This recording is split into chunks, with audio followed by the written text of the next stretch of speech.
Lors de ma mort, je ne vais pas me soucier de mon corps car les musulmans prendront en charge les étapes nécessaires. Retirer mes vêtements, me laver, al-ghusl, m'envelopper dans un linceul, kafn, me sortir de ma maison, me ramener à ma nouvelle demeure, la tombe. Beaucoup de gens viendront à mon enterrement, annulant peut-être leurs affaires et rendez-vous pour y assister. Peut-être que la majorité d'entre eux n'ont pas pensé à me conseiller un jour, comme je le fais ici. Ils se débarrasseront de mes affaires, mes clés, mes livres, mon sac, mes chaussures, mes vêtements, et ainsi de suite. Ma famille les donnera peut-être en sadaka, charité, pour être utile en mon nom. Soyez assurés que la vie ne sera pas plus triste sans moi, et le monde continuera de tourner.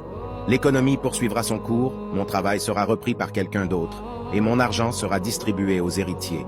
Pendant ce temps, je serai jugé pour mes actes à l'Issab devant Dieu, petit et grand, Nakir et Katmir, voire explication dans le Coran. La première chose qui disparaîtra de moi lors de ma mort est mon nom. C'est pourquoi lors de ma mort, les gens diront « Où est le cadavre ?» Lors de la prière funéraire, Salah, ils diront « Amenez le Jouta, cadavre » et ne prononceront pas mon prénom. Il est donc essentiel que je ne me laisse pas tenter par mon arbre généalogique, ma famille, mon poste ou mon statut. La vie terrestre est éphémère, mais ce vers quoi nous nous dirigeons est bien plus grand.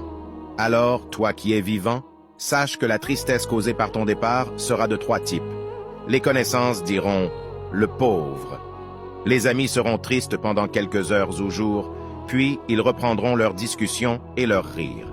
La famille et les proches seront tristes pendant des semaines, des mois, voire une année. Puis ils te relègueront aux archives.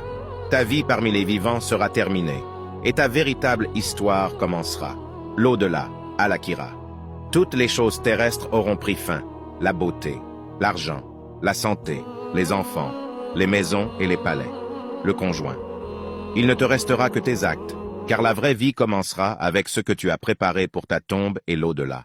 Cette vérité nécessite une méditation profonde. C'est pourquoi, fais attention et ne rate pas l'occasion de accomplir les prières obligatoires, les 5 prières du jour.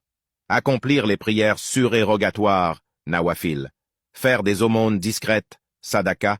Faire de bonnes actions. Accomplir la prière nocturne, qiyam al-layl.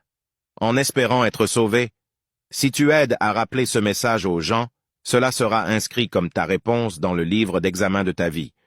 Tu ne le regretteras pas.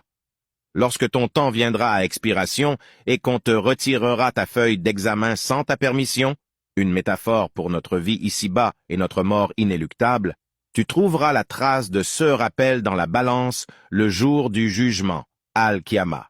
Pourquoi le mort a-t-il choisi la sadaka comme action s'il pouvait revenir à la vie? Verset du Coran correspondant. Et il n'a pas choisi la Umrah, pèlerinage mineur, ni la prière, ni le jeûne. Les érudits disent que le mort n'a parlé de la sadaka que parce qu'il a vu son effet après sa mort. Alors, fais un maximum de sadaka, car le croyant, le jour du jugement, al-Qiyamah, sera à l'ombre de sa sadaka. Et la plus précieuse de tes sadakas en ce moment est de prendre 10 secondes de ton temps pour partager ces paroles avec l'intention de conseiller tes proches ou amis.